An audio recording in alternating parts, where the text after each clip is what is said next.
أعزائي مشاهدي قناة النادر، أهلا وسهلا بكم. النهاردة برنامجنا سهراية. النهاردة سهراية غير كل سهراية، النهاردة سهرايتنا سهراية كورة وبس. النهاردة احنا قاعدين على المصطبة في قرية المضيق، معانا كوكبة من ألمع نجوم الكورة في فريق المضيق أيام الستينات والسبعينات، هيحكوا لنا عن زمان وليالي زمان ومطشة زمان وناس زمان.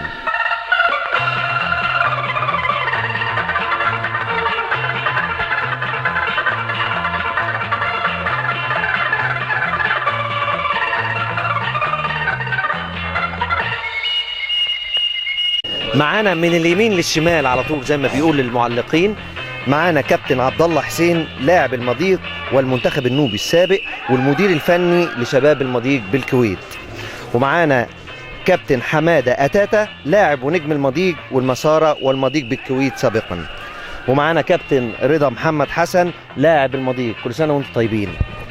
معانا كابتن وشيخ المدربين والنجم السابق للمضيق الكابتن عبد الحفيظ الللي او الحاج عبد الحفيظ الللي. اهلا وسهلا بحضرتك، كل سنه وانت طيب. معانا برضو راس الحربه الجامد قوي الكابتن اشرف حسن عطيه. ستوبر يعني انت مش مهاجم.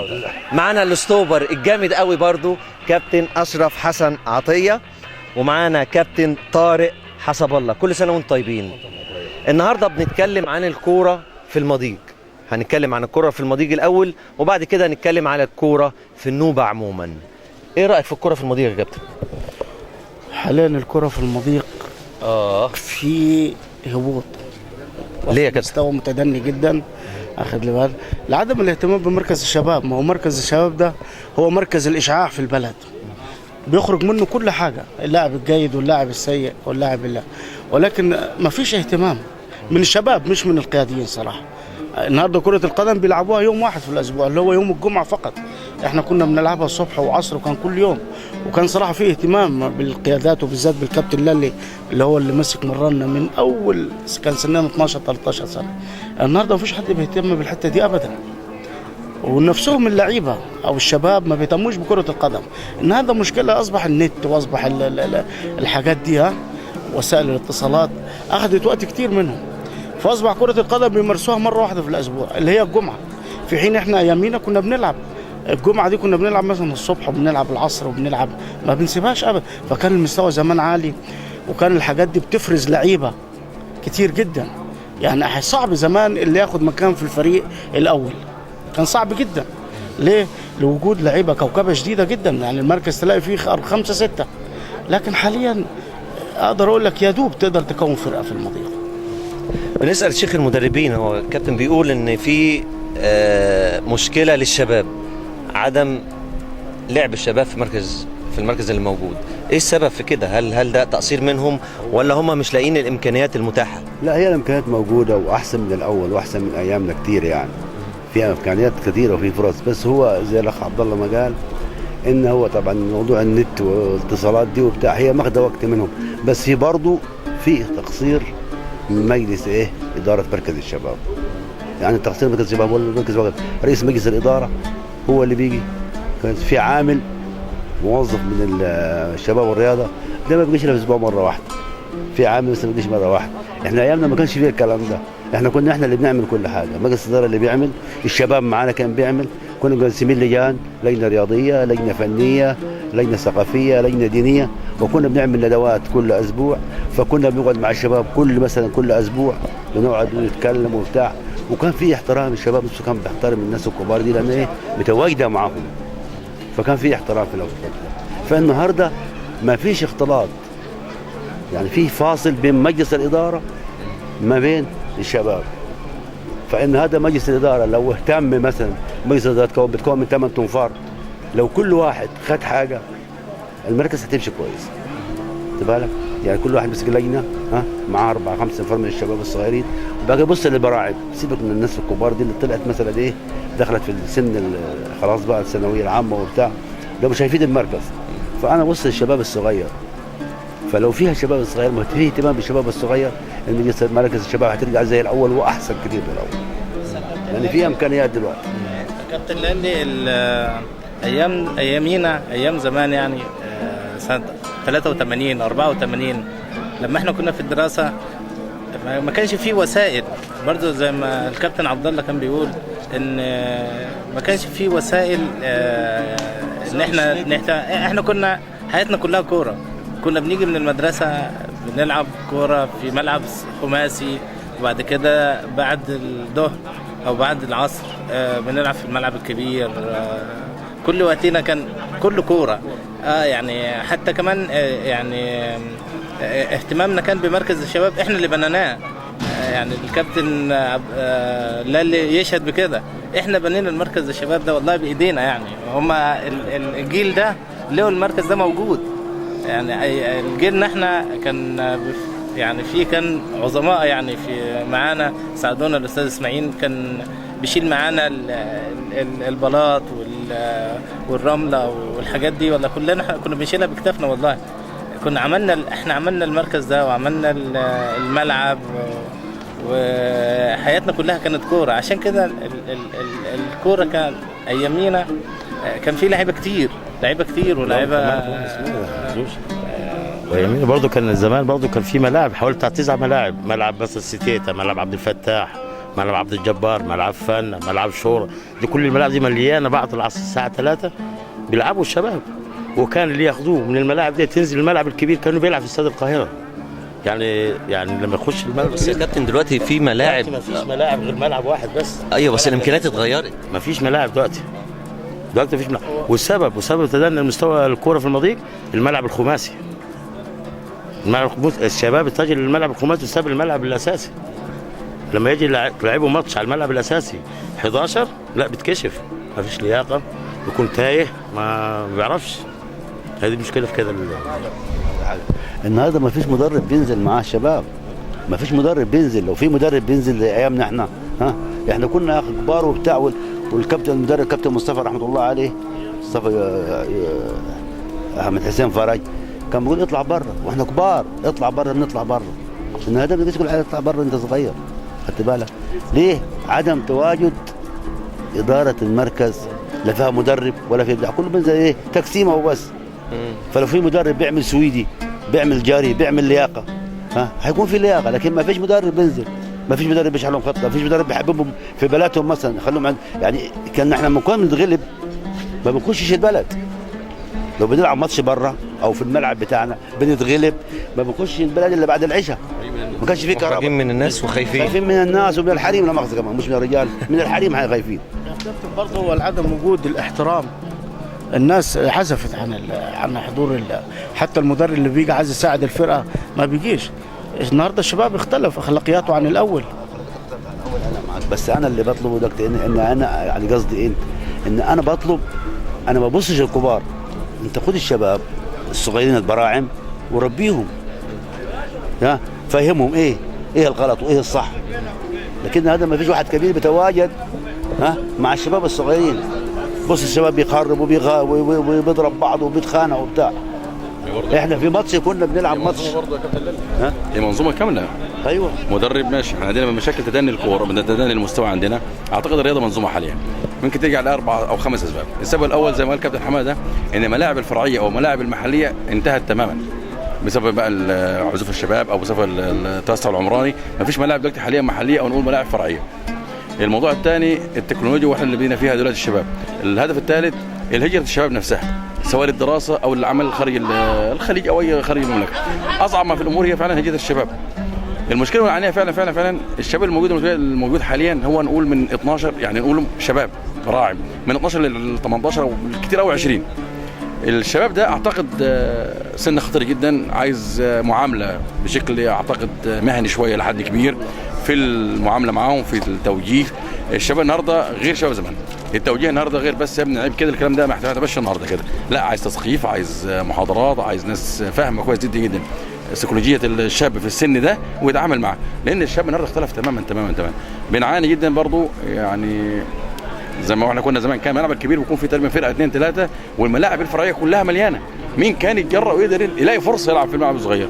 دلوقتي النهارده احنا بنتحايل على حد عارف كملوا ال11 ما بنلاقيهاش، مش عازفين عن الرياضه ليه من اي سبب. فدي لا لازم تقعد برضو احنا كرياضيين وكمسؤولين للاسف الشباب مركز الشباب في الفتره الحاليه دي الاخر فتره سعوا كتير وحاولوا كتير، بس ما سعوش بالجديه اللي هي مفرا يقدروا يحلوا المشكله. في جاب كبير النهارده بنشتكي، الشاب بيشتكي ومجلس الاداره بيشتكي، الجيل الكبير بيشتكي، الجيل الوسط بيشتكي، فمفترض احنا نقعد مع دي احنا برضه احنا كابتن الكل بيشتكي، اين المشكله؟ نقعد ونسمع بعضنا كلنا عشان نشوف المشكله فين، المشكله عشان نقعد نعرفها، ما نشتكيش. والجابات اللي موجوده بيننا دي لازم نقربها ونقعد نسمع بعضنا، نسمع الشاب الصغير اللي في سن 17 ايه مشكلته، احنا نقول خبرتنا، الاكبر نقول خبرته، مجلس الاداره اذا كان عنده مشكله مع الناس يقولها برضه ونعرضها كلنا ونحاول نوصل لحلول تحل المشاكل دي ان شاء الله باذن الله. انا من وجهه نظري الخاصه اتفضل. المشكله دي في عدم وجود اي ملاعب فرعيه. يعني من وجهه نظري الخاصه اللي انا شايفها في عدم وجود ملاعب فرعيه في الوقت الحالي، عكس زمان كان في ملاعب فرعيه زي ما تكرموا وقال الاخوه. لابد من انشاء اول حاجه تحفيز الشباب على الرياضه، ده رقم واحد. انشاء مدرسه كوره تبتدي من 10 سنوات، ياخذوا لهم مدرب يحتضن الشباب الكبير وفي نفس الوقت مدرب يتولى شؤون مدرسه الكوره، وينظموا سكاجوال، دول 3 ايام ودول 3 ايام، او دول يومين ودول يومين، حسب الوضعيه الموجوده عليها، لانهم كلهم في النهايه طلبه. انا اعتقد هنا لما تنشأ مدرسه كوره وتحفز الشباب على الرياضه، ويكون في مدرب متخصص ويكون في ناس حوالينهم، ويتم فتح مركز الشباب وتطويره في مركز الشباب باجهزه او كمبيوتر يساعد الشباب على الرقي بالفكر بالكوره، وعلى الرقي بالفكر بتاعهم، هنا هنستطيع فكر الكروي الفكر الكروي والفكر الثقافي. هنا نستطيع ان احنا نبدا من جديد، نبتدي بكوره مضيقويه جميله جديده تنعش الشباب وتحيي فينا روح الكره بتاع زمان. ولو عملنا ده ممكن تعيد المستويات القويه اللي كانت زمان. انا متاكد. في هنا تعليق من كابتن برضو انا من رايي بس الكابتن طارق، بس نضيف عليها بس مجلس الاداره برضو ليه دور. يعني مثلا ايه الشباب برضو طالب في حاجات هم طالبينها، يعني مثلا ايه الملعب الخماسي زي ما انت شفت حضرتك شفت ما فيهوش نجيله، ولا الملعب الكبير ما فيهوش نجيله، فده برضو يعني لو عملنا الموضوع ده بنساعدهم برضو. احنا كنا بنلعب في الرمال دي وقبل بنلعب في الرمال دي وكان مستواهم فوق ما نتخيل. هنعد الاسماء ما عندنا، كنا بنلعب نفس البيئه دي كنا بنلعب فيها، وكان افرزت ناس قويه جدا جدا فنيا مهنيا، لياقه بدنيه كان غير عاليه. اعتقد الرمله مع التطوير مع الكلام ده، بس مش ده مش السبب. يا كابتن اشرف، في ناس بتلعب في مثلا ايه في فرقه المضيق مثلا في القاهره بتلعب نجيله، لما تيجي مثلا تلعب هنا ما بتعرفش تلعب. عملنا 3 فرق هنا، قسمناهم ل3 فرق عشان يعني ايه فرقه من بالظبط كده. ففي ناس يعني ما عرفتش تتاقلم معاهم، بتلعب على نجيله بعدين بتيجي تلعب التراب. بس هل الناس اللي جت هناك في حد بارز نقول يا على اللاعب ده؟ مهما حتى لو جم اللي جم هناك بالنجيله وجيب نجيلتهم اساسا، اولا هيلعب مباراه او مرتين في عندنا في البلد او في اسوان، هل فيهم حد بارز شد انتباهنا؟ حتى عشان تلعب برضه اشرف، انت لما بتيجي تلعب برضه انت مطلوب من الشباب دول او النشء دول لما تيجي تلعب انت هنا برضه في التراب، لما تيجي تلعب مثلا يعني مباراه خارجيه مثلا هتروح كلبشه، هتروح في الحته دي مش هتلاقي. طب لا، البيئه واحده كلها رمليه، البيئه واحده. احنا بنلعب على مستوى اسوان ما تجيش ال4 5 3 4 ملاعب بس من رجاله، البيئه واحده. دلوقتي دخلنا في موضوع خاص.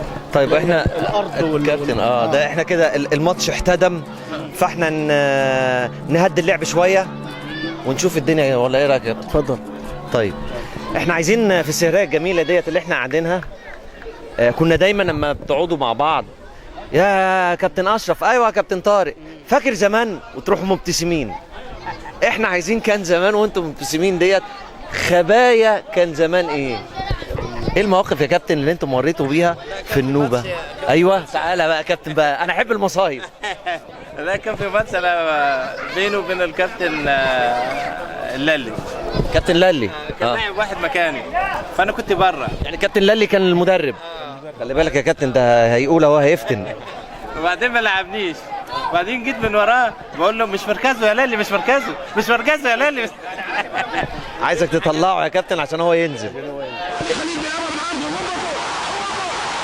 وكان في ماتش عندنا كان ماتش مهم جدا مع كروسكو في كروسكو، وقبل الماتش بيوم الكابتن شافني سهران في فرح سهران في فرح قبل الماتش. قبل الماتش بيوم، وانا متاكد ان انا الحارس الاول، كنت حارس مرمى الاول، كنت ومتاكد ان هلعب. وصلت لغايه مركز الشباب، بحط الاسماء عشان ركاب السياره نتوجه لكروسكو، لقيت اسمي بره خالص. بقول له يا كابتن ليه؟ قال لي اسال نفسك انت امبارح بالليل كنت فين؟ شوف الاخلاقيات، شوف الالتزام، كان في احترام جدا ما بين اللاعب أكيد والمدرب. أكيد. انما حاليا ما تقدرش النهارده تقول لحد انت سهران فين، زي ما انت شايف بيقعدوا للصبح ويكون عندهم مطوشه.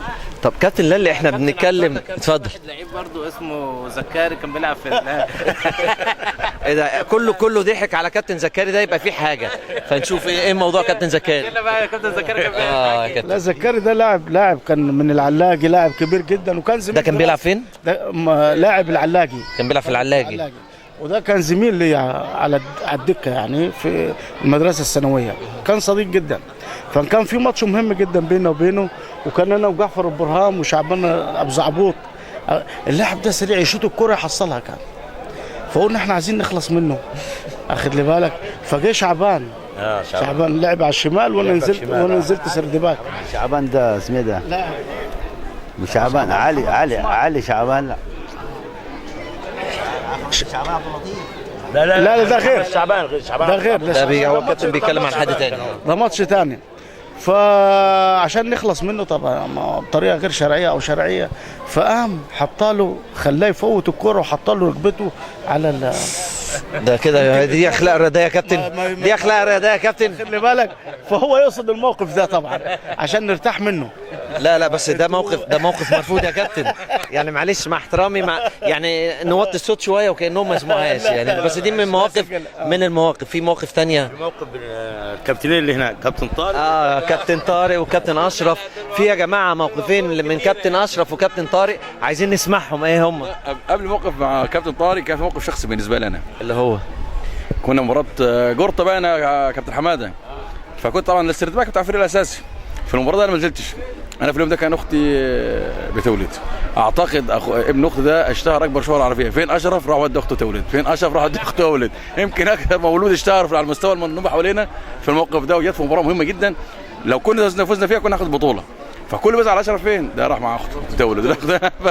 فده كان موقف شخصي بالنسبه لي اللي فعلا مرضي. ايه الموقف الثاني كده؟ كلبشه كان ساعتها كان الكابتن الفريق في اليوم ده كان كابتن طارق ولا كان كابتن صابره؟ كان بيلعب. لا سمعنا بقى كابتن صابر، وايه نقرب المايك قوي عشان كابتن صابر شكله عنده حاجات جامده جدا في المواضيع دي. لا هو كابتن طارق ما تقولها اشرف طيب. ما احنا اختلفنا انا وفيها، انت مصر عليها. اتفضل يا كابتن حماده، اتفضل يا كابتن، اعترف يا كابتن. الهدف الثاني كان هو كان الهدف الثاني، مش الهدف الثاني يعني تقدر تقول يعني هو كان يعني عدم توفيق من اشرف، وكان فيها ابو عاصي وكان في بدري، فالكره كانت ضعيفه جدا. مش مشترك فيها كنت انا، فتقريبا عدت من واحد وعدت من الثاني وعدت من الثالث ودخل الجول. دي مواقف دي يا كابتن، مواقف وطرائف. طيب انا افتكر ماتش اتفضل. ده الماضي كلها مواقف بقى، احنا مقضينا مواقف. لا معايا برضو موقف تاني، كان لعيب برضو اسمه بدري عثمان. المهم كنت بلعب باك يمين، وبعد كده كان هو بره التشكيل، فبيقول لي الوينج خده على الشمال، خده على الشمال. طب انا بلعب فرقتك عشان تطلعني، خد على الشمال، خد على الشمال. مش بقول لكم الماتش حلو، ومش بقول لكم الاثنين فيهم نجوم، ومش بقول لكم يعني ما يهمش. احنا بنتكلم على الرياضه بوجه عام في النوبه وفي ملاعب النوبه والدورات النوبيه. هل احنا راضيين عن الدورات التي تقام في الملاعب الموجوده في القرى النوبيه والاخلاق الرياضيه اللي بنشوفها؟ ما في ماتش بيكمل، يعني احنا مش هنعمم المواضيع، لكن في مطوشه كتيره جدا وظاهره غريبه جدا في القرى النوبيه، وحتى في القاهره واسكندريه والسويس وبقيه الدورات الرياضيه اللي بتتعمل للنوبيين، ان بيبقى فيها مشادات وبيبقى فيها الاعصاب زي ما نقول مشدوده جدا. على ايه؟ انا مش عارف، لان احنا بنلعب دورات وديه، الاخلاق اتغيرت. فايه السبب؟ ايه سبب الجابه الجامده جدا وعدم الاخلاق والضرب والكلام اللي حصل دوت؟ اولا السبب الاول يرجع الى عدم اقامه الدور النوبي العام بصفه دائمه. كل زمان كان يتعمل دورين، الصيف والشتاء. دوري وزاره الشباب والرياضه يا كابتن للي، ودوري مراكز الشباب. النهارده ما فيش دوري مركز الشباب ما بتلعبش. احنا ما بنشاركش فيه، ده تقصير مننا. لا هو في دوري، هو في دوري. لا موجود الدوري. لا موجوده. لا انا كنت في الوكاله لما كنا في الوزاره ساعتها، فلما جينا نطلب حاجات اللي هي المركز الشباب قال للاسف انتوا ما تشاركوش في اي دوري تابع المحافظه، مش هديكم مواد رياضيه. الدوري قائم للاسف الشديد، وعلى فكره على مستويين او 3 مستويات. اذكر منها المالكي مشتركه ب3 فرق، المستوى الاول مستوى الشباب والبراعم. الدوري موجود للاسف الشديد. احنا ده بقى مشكله في مجلس الاداره فعلا، انه عامل جاب كبير جدا بينه وبين ده. الدوري موجود. وبعدين في حاجه ثانيه كده، زمان احنا اللي كان بيألف ما بين الشباب النوبي، يعني عندك على مستوى مركز نصر كان في مدرسه ثانويه واحده، مدرسه صناعيه واحده، فكان كلهم بيبقوا موجودين، كلهم كانوا موجودين في مجمع داخلي. فكنا شوف 3 سنين نقعد مع بعض، فتلاقي القلوب كان متولفه. النهارده مفيش، في كل قريه النهارده في مدرسه ثانويه ومدرسه صناعيه، فتلاقي القلوب بعيده. اخد لي بالك؟ فالشباب ده ما بيتقابلش الا في مباراه كره القدم، فبتبقى بالنسبه لهم مصريه عصبيه وشده، في حين احنا زمان كان لا. المدارس كان بتربي صداقات بيننا وبين البلاد الاخرى. دلوقتي النهارده زي ما قال كابتن عبد الله اتفضل برضو، ان كل بلد فيها مدرسه ابتدائيه واعداديه وثانويه، اصبحت مدارس كتيره. دي برضو افقدت الصداقه، روح الصداقه بين الشباب. مطلوب وعي، مطلوب يعني زي ما تقول هنقول تزاور بين البلاد على اساس تشيل من حده التوتر بين الشباب. لكن النوبه الحمد لله، النوبه اخلاق، النوبه عفه، النوبه يعني لازلنا بخير. لازلنا بخير. بس يا كابتن طارق، لا النهارده انا عن الناس، عن نفسي مش راضي عن اي دوره تتعمل. تنظيميا تتعب الناس، المنظمين يتعبوا فيها جدا جدا جدا، اداريا بيتعبوا فيها وينظموها كويس. يجي في الاخر الشباب فعلا ما فيش مباراه تطلع بدون مشاكل بين الشباب. طب ليه؟ ايه اللي وصلنا للدرجه دي؟ احنا عاوزين نوصل للوضع. زمان كان في حاجه اسمها اليوم او وزارات اليوم الكامل، دي لازم ترجع تاني. النهارده انا ازور السياله، الاسبوع الجاي هو يزورني، انا ازور النهارده قرش هو يزورني، لان المدارس فعلا صح، المدارس ما بقتش تلمينا دلوقتي، بقينا المدارس وسعت. فمفترض عشان نعالج دي ان يكون في يوم رياضي، في النهارده اروح للسياله، اروح الدكه يرجع لي تاني، نكون صداقات ونوصل جنب بعضين عشان نحاول مش برضو المشكله اللي بين الشباب دلوقتي برضو مش موضوع كوره برضو، يعني موضوع مثلا برضو يكون فرح في حته في العموم، مش الموضوع مش رياضه بس بالفعل صح. مش رياضه، هو الاحتقان برضو في بعض المناسبات برضو بيبقى في مشاكل. بس في عندنا ميزه احنا ان الموضوع يعني بياخد ساعه، ساعتين، 3 يوم كده بتحل. يعني ده احسن حاجه فينا يعني كنوبيين. يعني زي ما بنقول ما زال النوبي هو باخلاقه وبصفاته الطيبه هو موجود، برغم ان بيبقى في بعض الشوائب، بيبقى في بعض الاخطاء، بيبقى في بعض الهفوات، ولكن من البعض وليس من الكل. في نهايه حلقتنا احنا بنشكر الساده الضيوف وبنقول لكم كل سنه وانتم طيبين، واحنا سعدنا جدا بيكم في المضيق، وشكرا على كرم الضيافه وعلى السهريه الجميله دي. وفي نهايه حلقتنا بنقول الحكم خلاص حط الصفاره في بقه وصفر نهايه اللقاء. نوعدكم في لقاء اخر ان شاء الله. السلام عليكم ورحمه الله وبركاته.